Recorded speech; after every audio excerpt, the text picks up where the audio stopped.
교회와 같은 비영리 사단법인 그 종교단체는 가지고 있는 재원이 사회적인 기능 그리고 종교적인 기능을 다 같이 해야 됩니다. 그래서 그 재원을 종교 생활에 유지하는 그 기관에 유지하는 데도 쓰이지만 이 사회 공공재로서의 사회에 유익되는 데에 쓰여야 되는 것이 맞습니다.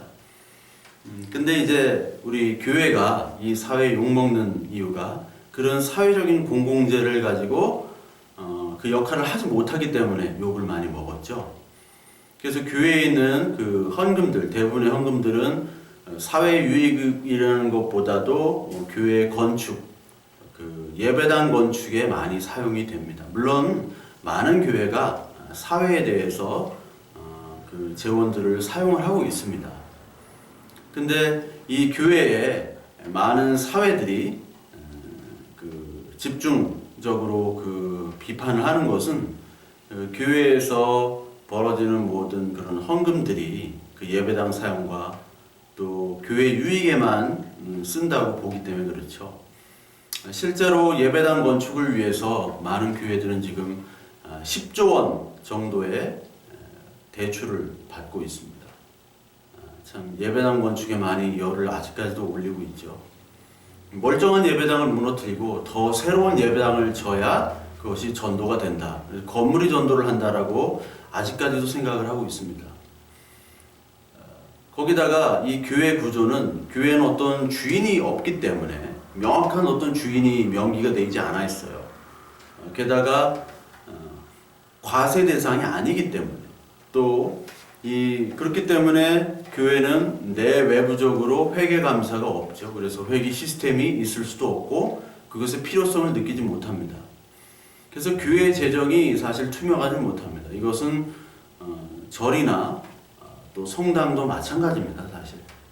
근데 특히 이 교회, 개신교의 그 헌금과 그런 관리들이 사회적으로 많이 지탄을 받기 때문에 교회에 대한 조세 확장을 많이 원했고 실제적으로 이제 종교인들에 대한 과세가 시작이 됐죠.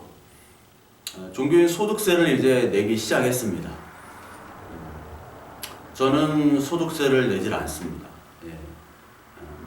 아무리 용을 써봐도 소득세를 낼 수 없는 그런 비과세 대상이더라고요. 어느 정도 종교인으로서의 소득이 돼야 되는데 저도 한번 세금을 좀 냈으면 좋겠는데 아직까지 세금을 내질 못하고 있습니다. 그래서 계속해서 이 교회에 세금을 부과해야 되느냐 아니면 부과되지 않아야 되느냐 그거 가지고 많이 좀 싸웠죠. 그리고 교회는 과연 국가에다가 세금을 내는 게 맞느냐.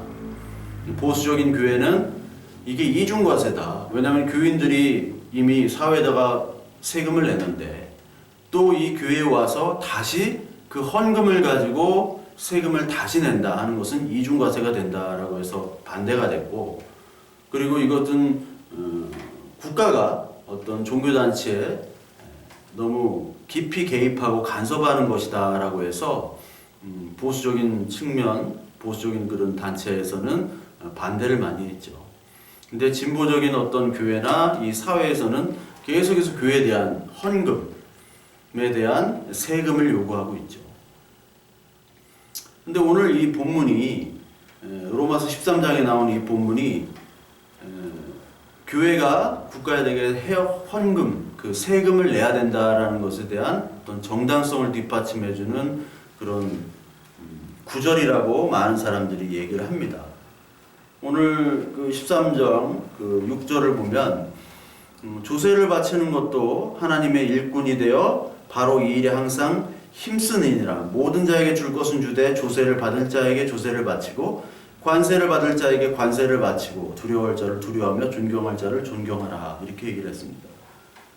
여기 조세를 바치는 것은 바울이 뭐라고 얘기하냐면 하나님의 일꾼, 이 국가가 하나님의 일꾼이 대해서 항상 힘쓰기 위해서 조세를 바치라 라고 얘기를 합니다. 그 일꾼들은 무슨 일을 하느냐? 우리 교회를 유지시켜주고 교회의 신앙을 유지시켜주죠. 그와 동시에 국가 질서를 수호시키는 역할. 그 역할이 이 세금을 내라 라고 얘기를 하죠. 그러면서 조세를 받은 자에게 바치고 관세를 받을 자에게 또 주라 라고 얘기합니다. 그러면서 맨 마지막에는 두려워할 자를 두려워하고 존경할 자를 존경하라. 어떻게 보면 좀 애매모호한 말을 하게 되죠. 근데 제가 지난 시간에도 얘기했지만 이 구절은 주님이 얘기하셨던 가이사의 것은 가이사에게 하나님 것은 하나님에게 라는 그 주님의 말씀과 연결해서 봐셔야 됩니다. 그래서 마가복음 12장 그리고 마태복음 22장에 나오는 그 예수 그리스도의 말씀과 우리 로마서 13장의 말씀이 다르지 않습니다. 그게. 그래서 하나씩 이제 살펴볼 텐데요. 우리가 이 국가에 세금을 내는 것은 사회와 국가의 칭찬을 받기 위한 목적이 아닙니다. 그래서 이 사회에 칭찬받는 사람, 칭찬받는 교인, 교회가 목적이 될 수가 없습니다. 이 세상과 그리고 우리 교회는 가치관이 다를 수밖에 없죠. 즉 국가와 교회는 다른 권력기관입니다. 교회는 잘 아시다시피 하나님 예수 그리스도가 머리시고 국가는 군 통수권자에 의한 또 민주주의, 공산사회주의, 독재 이런 여러 가지 국가 시스템에서 권력이 작용을 하는 거죠. 즉 인간이 주인입니다. 그렇기 때문에 예수님께서도 요한복음 15장 18절에 세상이 나를 먼저 미워했다. 그렇기 때문에 너희가 세상이 너희들을 미워하는 것을 이상하게 여기지 말라라고 얘기하셨습니다. 예수님께서 활동하실 때 이 세상이 예수님을 미워하셨죠. 미워했죠. 그래서 예수님이 십자가에 못 박혀 죽으셨죠. 즉 예수 그리스도인은 세상의 미움을 받게 되어 있습니다. 그러니까 하나님의 나라와 그리고 이 세상 권력 나라는 배치되기 때문에 그 배치됨 속에서 우리는 살아가고 있고요. 예수님께서도 그렇게 살아가셨다가 십자가에 죽으셨죠. 물론 하나님의 언약, 그 사랑의 언약으로 예수님이 이 땅에 죽으러 오셨으니까, 우리 죄를 사하기 위해서 죽으러 오셨으니까 죽으셨지만 이 땅의 악함을 예수님의 십자가에서 보여주게 되는 거죠. 이 세상의 죄인들을 적나라하게 보여주는 곳이 바로 골고다 십자가였습니다. 그래서 예수 그리스도께서 죽으신 그 모습을 볼 때 세상은 참 악하구나. 죄로 뒤덮여 있구나. 그런데 예수님은 그 악을 악으로 갚지 않으시고 선, 사랑, 그리고 복음으로 우리에게 자신을 내어주시고 희생으로 우리를 구하셨죠.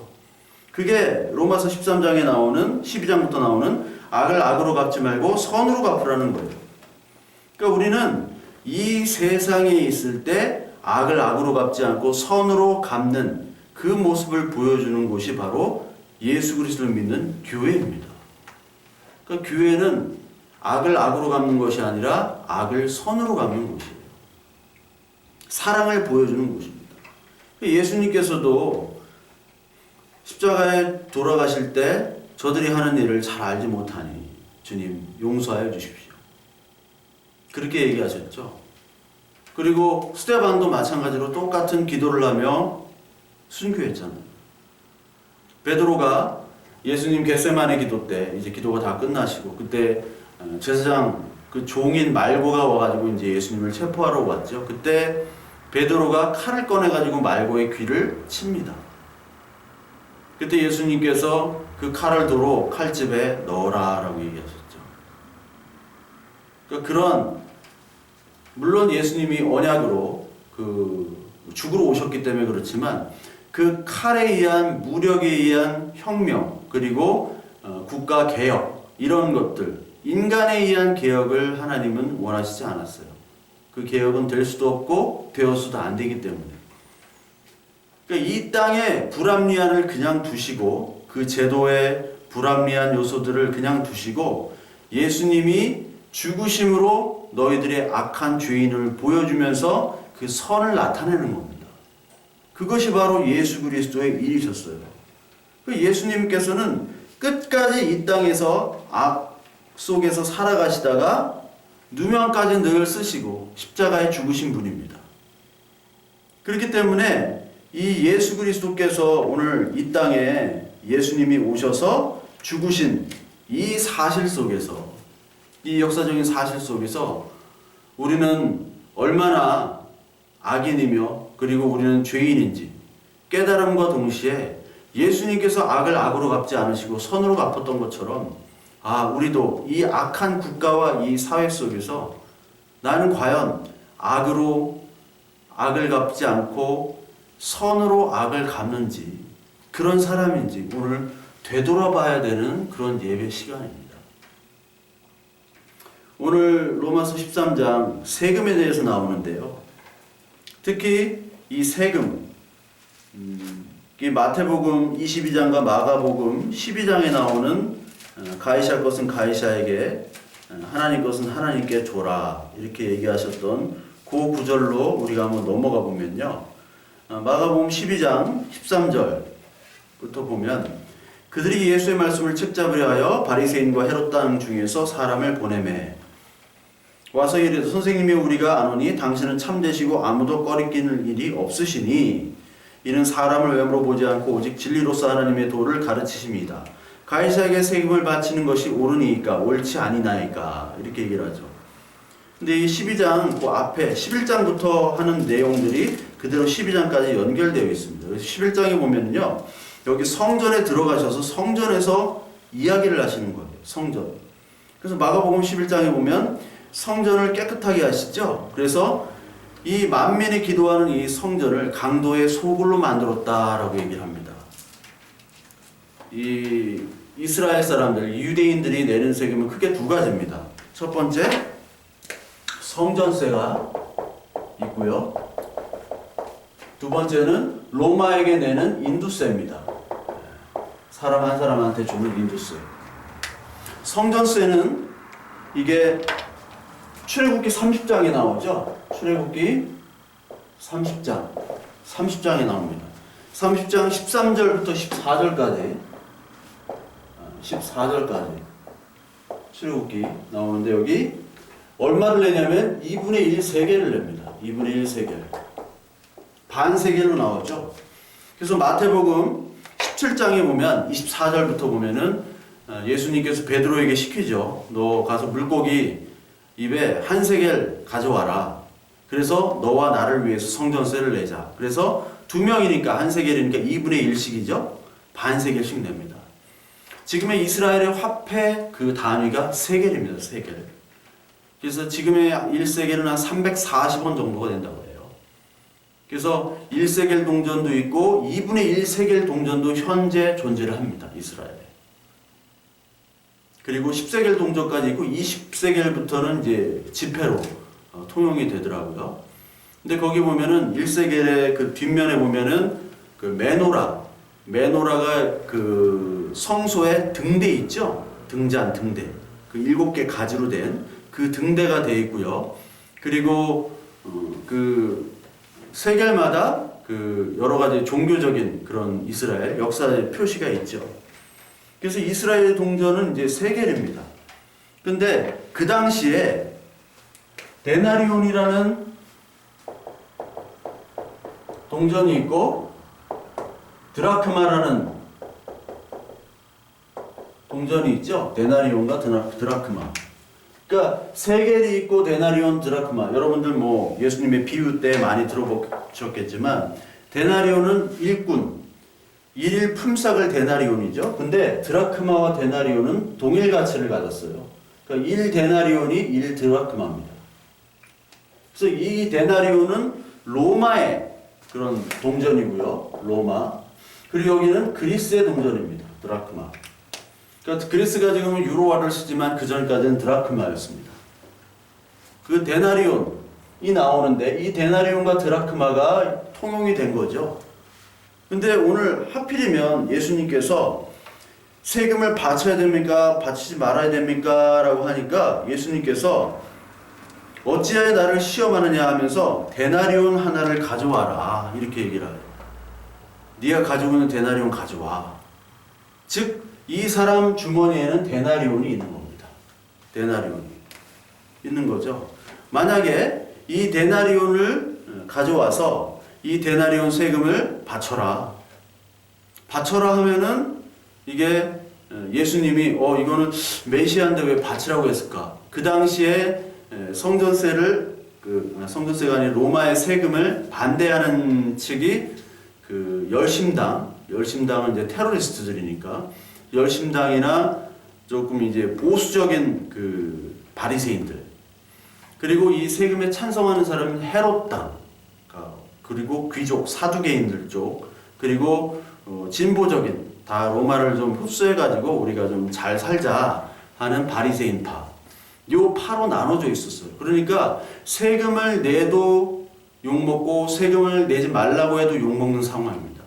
세금을 내도 돼 라고 얘기하면 메시아로서의 자격이 없죠. 왜냐하면 메시아는 이스라엘을 구원해야 될 사람이 로마의 친로마 정책을 쓴다는 것은 말이 안 되죠.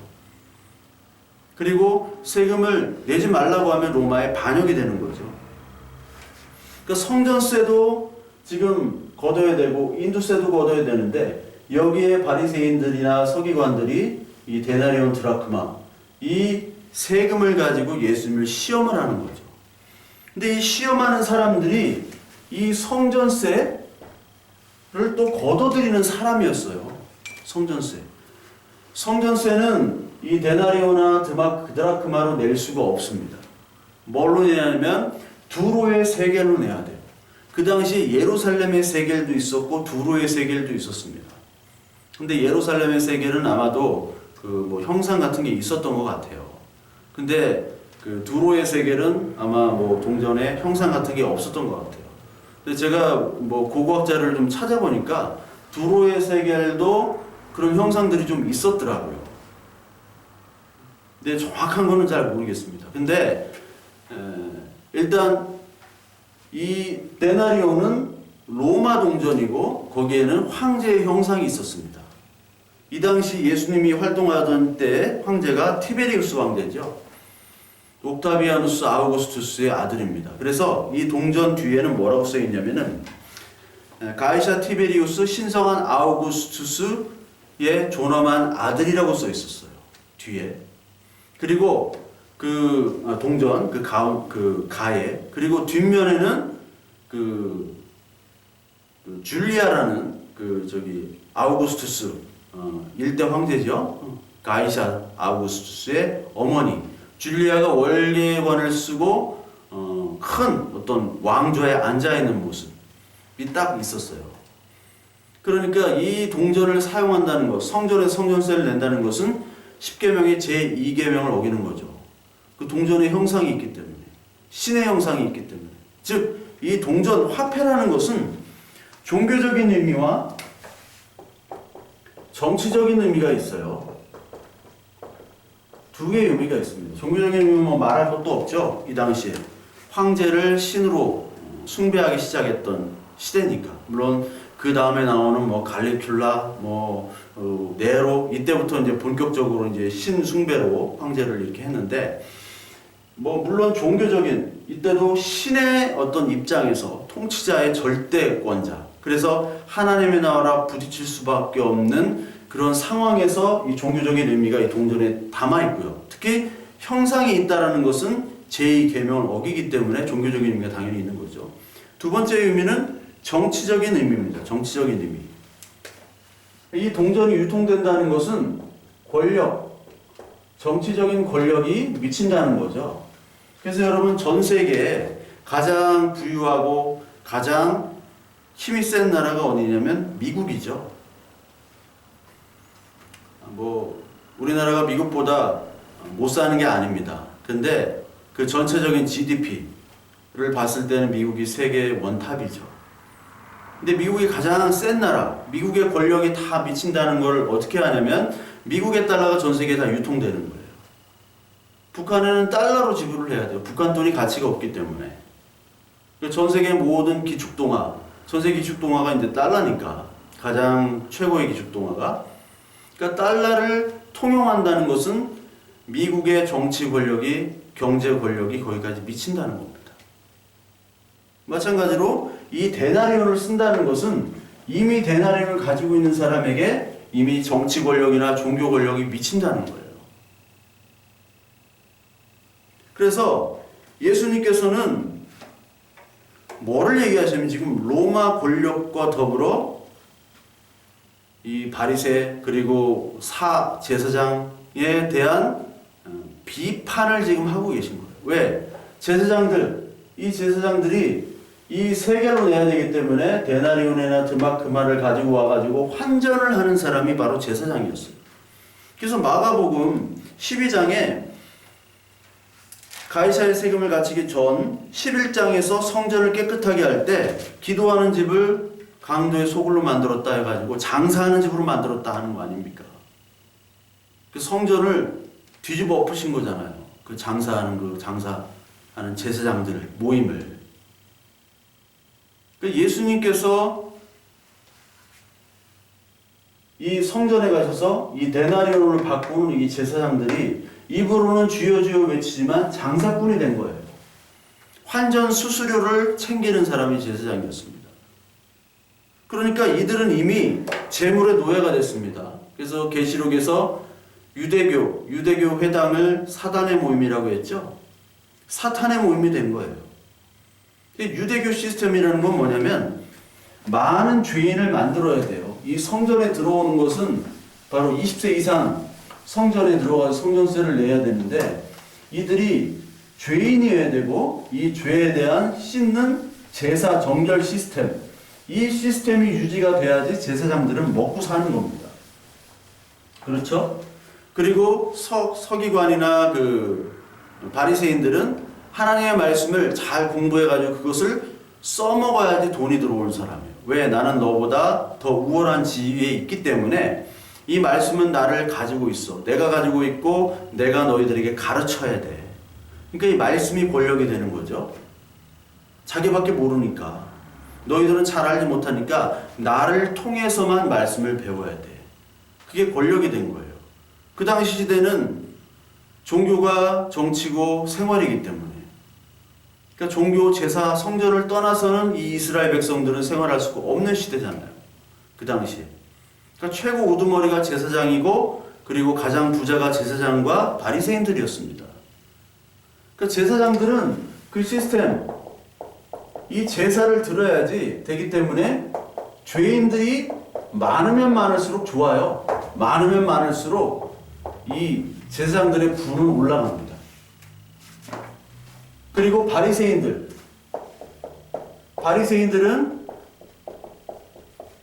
이 대다수의 사람들이 말씀을 모를수록 자기들의 인기와 부와 권력이 올라가죠. 그렇잖아요. 그 종교가 다 비슷한 거예요. 교회나 절이나 그 성당이나 다 똑같이 이 죄인들을 많이 만들고요. 그리고 말씀을 안 가르칠수록 그리고 나만 독점을 하는 거죠. 독점을 함을 통해서 자기의 권력과 자기의 지식과 그리고 자기의 재물을 유지하는 수단. 이미 수단이 돼버렸던 이 성전 중심의 이 사탄 종교. 그거를 비판하는 겁니다. 너희는 이미 주머니에 데나리온 갖고 있잖아. 데나리온 준비하고 한쪽엔 세겔 갖고 있고 그래서 환전 수수료를 가지고 너 챙기고 있지. 죄인으로 많이 선포할수록 그 정결 제사에 들어가는 막 양과 염소 그리고 성전세 이런 것들을 바꿔치기 하면서 불을 쌓는 이 모습을 비판하신 거예요. 동시에 로마 정권도 비판하는 거죠. 가이사를 비판하신 겁니다. 이 총독 빌라도죠. 빌라도 총독은 헤롯 왕과 그리고 이 공의회, 이 바리새인들로 된 사내들인 공의와 밀접한 그 권력 관계 그리고 상호 협력을 했어야 돼요. 왜냐하면 로마 황제로부터 이 위탁받은 이 예루살렘 지역, 이스라엘 지역을 잘 통치하기 위해서는 이쪽에서 반란이나 문제가 없어야 되거든요. 그렇기 때문에 그들에게 가지고 있는 그런 통치력을 이용한 거죠. 그들이 가지고 있는 종교, 신앙, 그리고 가지고 있는 그 세상의 권력들, 그리고 따로 그 입법, 행정기관은 아니지만 그 종교적인 기관인 사내들인 공예와 밀접한 관계를 가져야 되기 때문에 밀접한 관계를 가졌어요. 그게 건물로도 나타나는데요. 이 성전이 있으면요. 성전에 안토니오 요새라고 성전에서 벌어지는 것들을 관찰할 수 있도록, 한눈에 볼 수 있도록 그 망루를 설치해 놨습니다. 거기 로마 군사들이 그걸 보면 성전에 어떠한 뭐 폭동이나 일어나지 않을까, 그걸 늘 관찰하고 감시하는 것이 바로 안토니오 요새였어요. 그러니까 로마의 안토니오 요새가 성전에 있었다는 것, 즉 이미 성전이 로마화되고 있다는 것을 보여주는 겁니다. 그러니까 너희는 이미 가이사에 속했다. 가장 두려워할 그 하나님에게 속하지 않고 하나님을 두려워하지 아니하고 로마와 이 세상을 두려워하며 거기에 속한 사람이다 라고 예수님이 얘기를 하시는 겁니다. 그러니까 가이사의 것은 가이사에게, 하나님의 것은 하나님에게. 너희들은 지금 가이사에 속하지 않았냐라고 얘기하시는 거죠. 그러니까 제사장과 바리새인들이 늘 하나님 예수 그리스도를 외치지만 너희들은 이미 위선을 가지고 하나님을 섬기지 않는 자임을 지적하고 계신 거예요.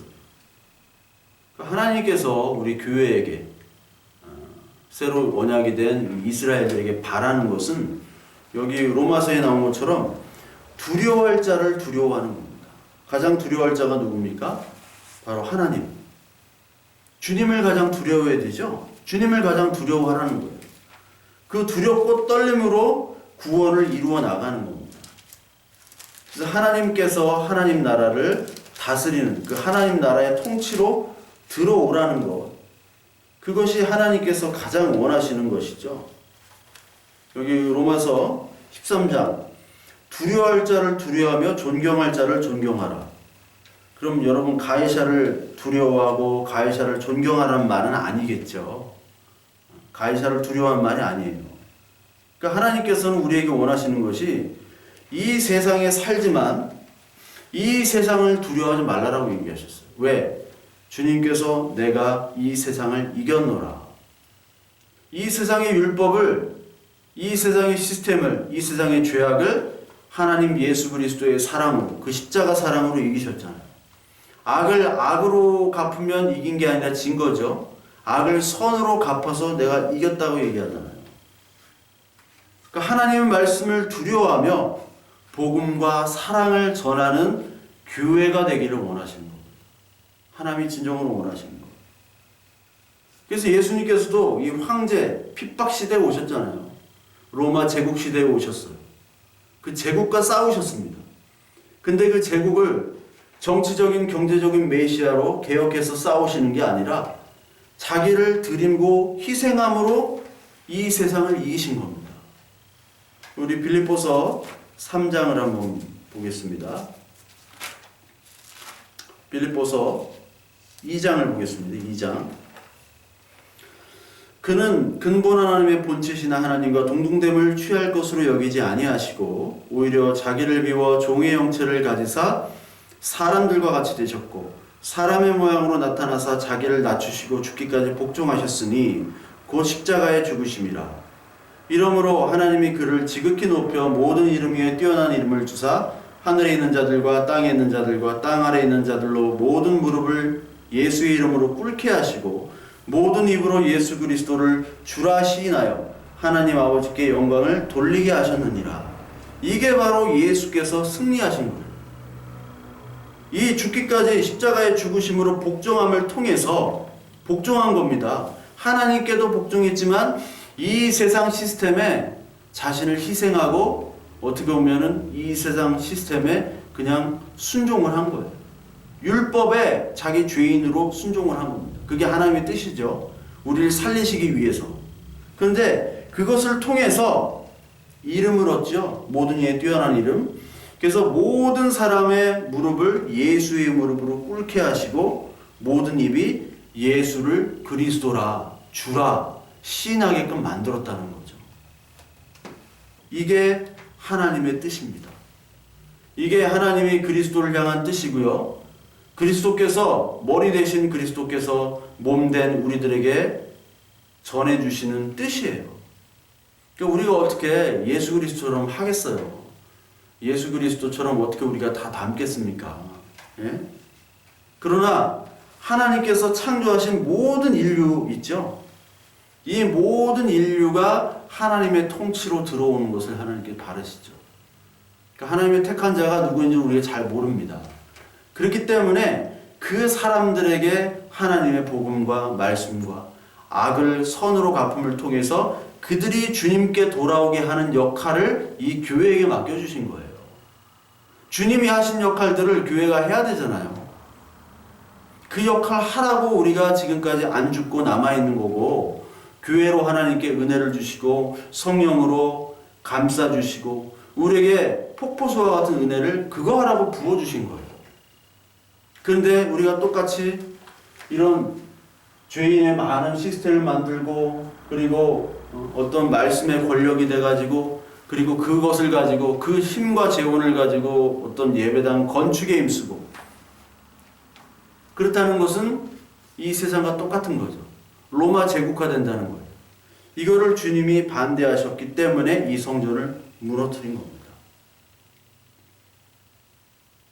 그래서 하나님께서는 가이사가 진짜 왕이냐 하나님이 진짜 왕이냐를 물으시죠. 가이사는 이 땅의 왕이긴 한데 이것이 가짜 왕입니다. 그냥 그림자 왕이에요. 그 권력이 끝나면 이제 사라지는 인간입니다. 이 제도가 언제 바뀔지 모릅니다. 정권마다 바뀌고요. 나라 시스템마다 다르고요.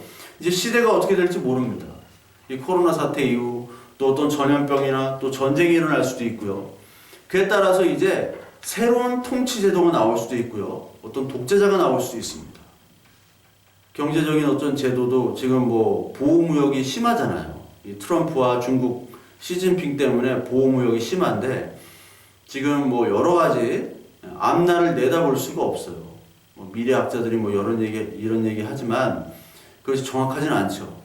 그러나 이 세상이 가면 갈수록 어떻게 보면은 좀 더 이성적이고 합리적이고 뭐 그런 시대라기보다도 점점 이제 국가주의, 전체주의로 갈 가능성도 높습니다. 그러니까 과학기술이 발달하고 어떤 지식 수준이 높아진다고 해서 인간의 도덕과 양심이 늘어나는 경우는 한 번도 없어요. 여러분 아시죠? 더 많은 범죄, 잔인성들이 계속 벌어지고 있습니다. 진짜 왕이 뭐냐? 진짜 왕은 바로 하나님의 나라 진짜 왕이다. 그걸 보이는 거예요. 근데 이 세상은 다 가짜잖아요. 유대인도 율법의 가짜 메시아를 섬기고 있죠. 근데 이것들은 떡은 줄 수 있습니다. 그러나 생명과 빛은 줄 수 없어요. 우리의 영생을 줄 수가 없습니다. 여기 하나님께서 선택을 하는 거예요. 가이사의 나라냐 하나님의 나라냐. 니들이 정말 두려워하는 것이 뭐냐. 보여지는 나라는 가이사의 나라예요. 그래서 보이는 나라를 만들기 위해서 모세가 십계명 받으러 갈 때 그때 밑에서 송아지, 금송아지를 만들었죠. 그래서 이게 바로 우리를 애굽 땅에서 구해내신 신이다, 하나님이다 해가지고 금송아지 형상을 만들었잖아요. 그런 형상은 우상입니다. 형상은 우리의 탐심입니다.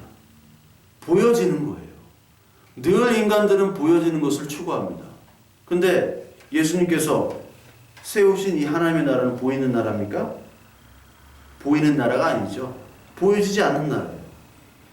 무엇으로만 볼 수 있냐? 말씀을 들음으로 거기서 나오는 성령께서 주시는 믿음으로만 보이는 나라예요. 저와 여러분들이 이 나라가 보여지기를 원합니다. 하나님의 말씀을 통해서 이 세상 나라에 기울이지 않고 이 세상 나라가 보여지는 것이 아니라 하나님의 성령 하나님께서 주시는 이 말씀을 통해서 믿음이 오는 것이고 믿음을 통해서 보여지지 않는 그 하나님의 나라가 보여져야 돼요.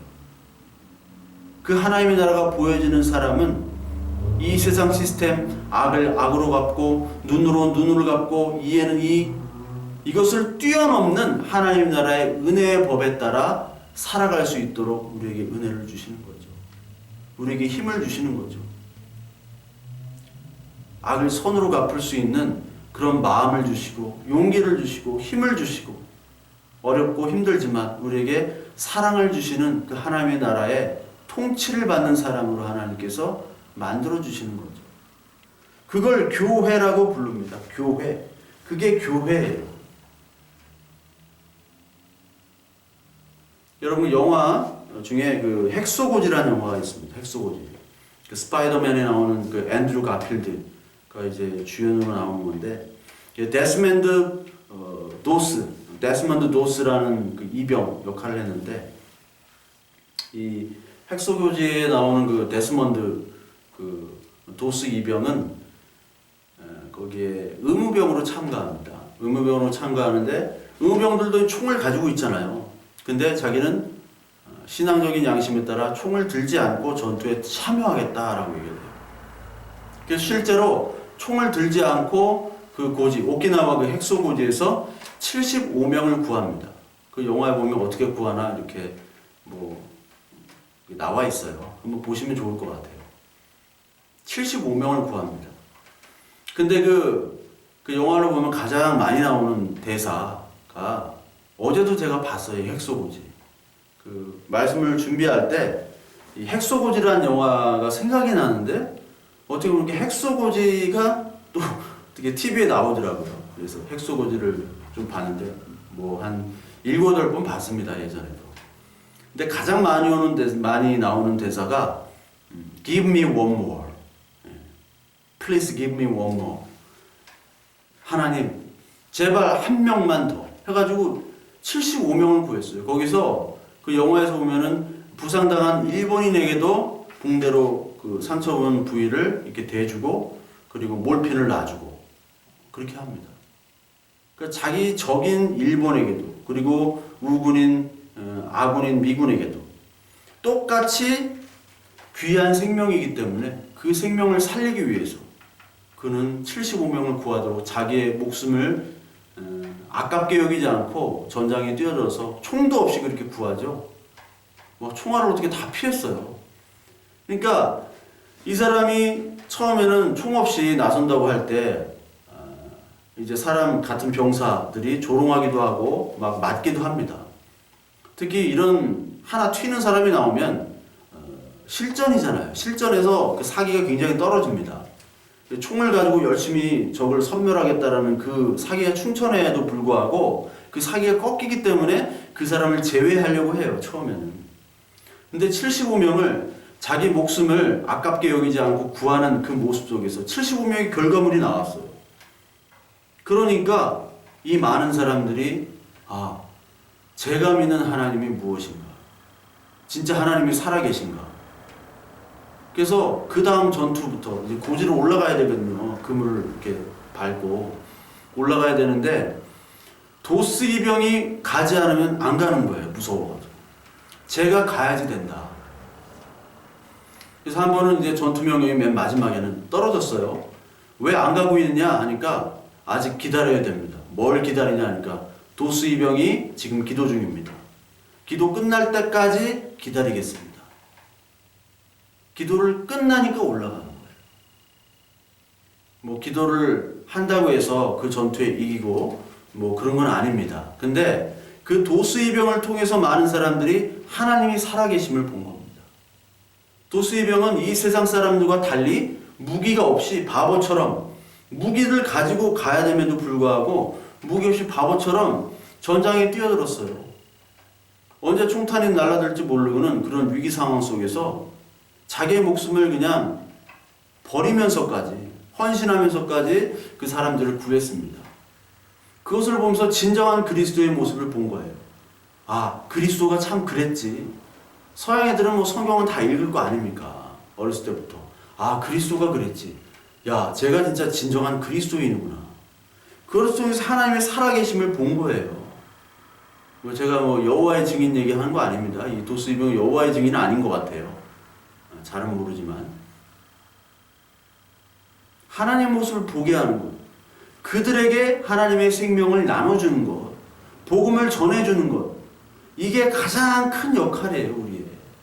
우리가 베풀 수 있는 가장 큰 사랑입니다.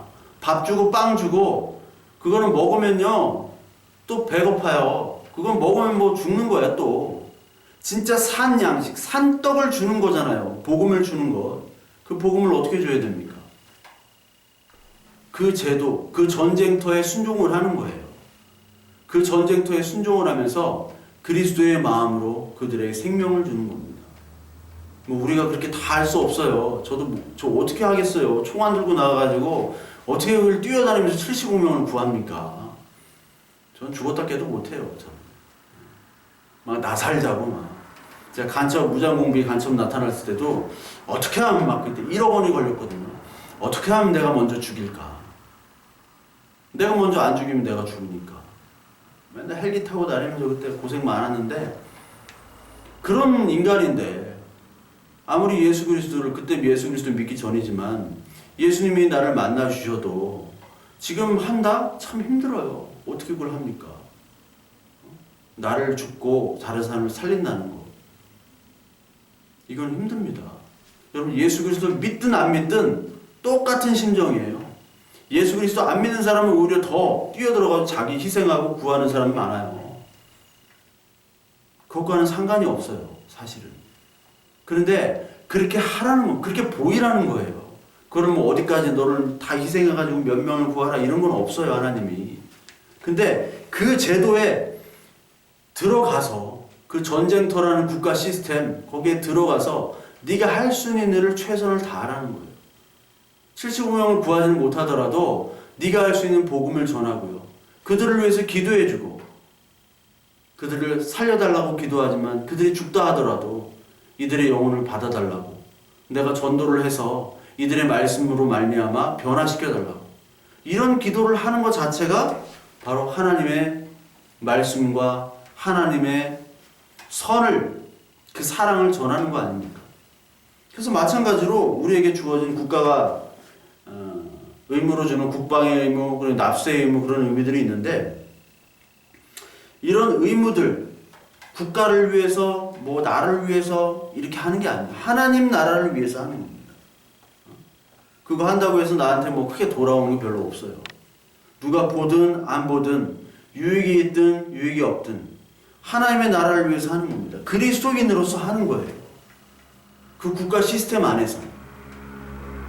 그 국가가 주어지는 의무가 예수 그리스도를 배반하거나 신앙에 반대하거나 막 극렬히 우리를 핍박하는 것이 아닌 이상은 그 제도에 순종함으로 말미암아 그 국가 사회에 덕을 세우라는 거예요. 덕을 세움으로 말미암아 선을 보여주라는 얘기예요. 진짜 주인이 누구인가? 진짜 두려워해야 될 그 하나님이 어떤 분이신가? 하나님의 살아계심 이거를 보여주라는 얘기입니다. 그게 교회의 일이에요. 한 분입니다. 그리스도 한 분. 우리는 예전에 가이사를 위해서 일했죠. 하나님을 따른다고 말로는 주여 주여 외치면서 가이사를 위해서 일했어요. 보이는 왕을 위해서 나를 위해서 일하고 이 국가를 위해서 일하지만 국가로부터 떨어지는 콩고물을 얻기 위해서 일했던 사람들입니다. 그 사람들을 하나님께서 부르셔서 하나님의 나라를 만드셨죠.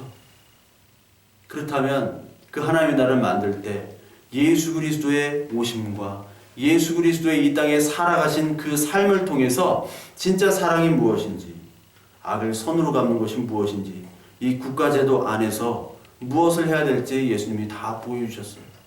예수님이 성전의 주인이십니다.